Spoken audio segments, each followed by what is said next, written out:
On September 12, Apple NASDAQ announced the iPhone X, which Apple calls the future of the smartphone. Over the past 3 product cycles, Apple released 2 new iPhones: a standard iPhone with a 4.7-inch display and a larger 5.5-inch iPhone. The 4.7-inch iPhone models have typically started at $649, while the 5.5-inch ones started at between $749 and $769. Customers could, of course, pay more for variants of these smartphones with additional amounts of storage capacity. It was usually a $100 premium to move up each storage tier. This year, Apple flipped the script.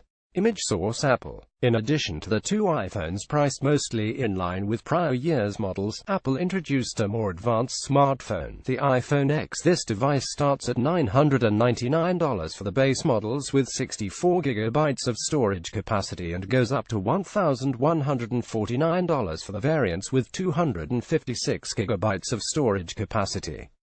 Some potential customers and members of the press alike balk at the notion that Apple is charging more this year for its best new iPhone.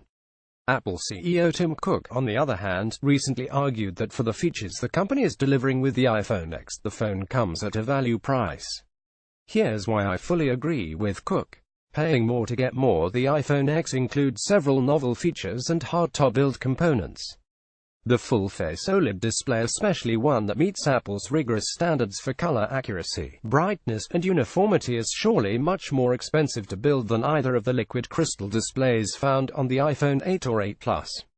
The iPhone X also includes what Apple markets as a true-depth camera system, which integrates more components than what Apple, or any other smartphone maker, typically integrates into its front-facing camera subsystem.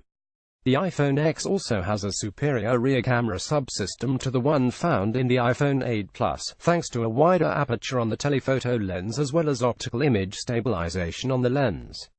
And finally, the iPhone X uses a stainless steel frame, rather than the aluminum frame found on the iPhone 8 and 8 Plus. All these additional features add to the cost of the iPhone X. Moreover, since the very industrial design of the iPhone X appears much more complex than the designs of the iPhone 8 and 8 Plus, I would imagine that the cost to assemble all these components into a finished device that meets Apple's standards is higher. Image source: Apple. Apple, of course, wants to sell as many iPhone X smartphones as it can. But at the same time, it needs to ensure that it's generating reasonable profits per device.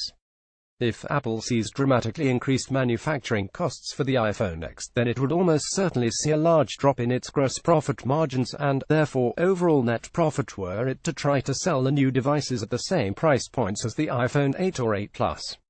To avoid this scenario, Apple increased pricing on the new phones.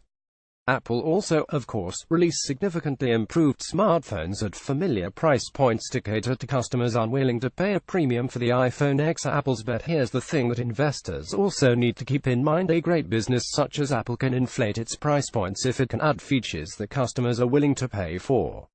It's clear that flagship smartphone buyers value additional camera features, sleek form factors, and innovative display form factors and technologies. So with the iPhone X, Apple delivered big improvements across all those areas, and is charging a bit more for them. The added features in the iPhone X won't be of value to everybody. People can and will buy one of Apple's many other cheaper iPhones.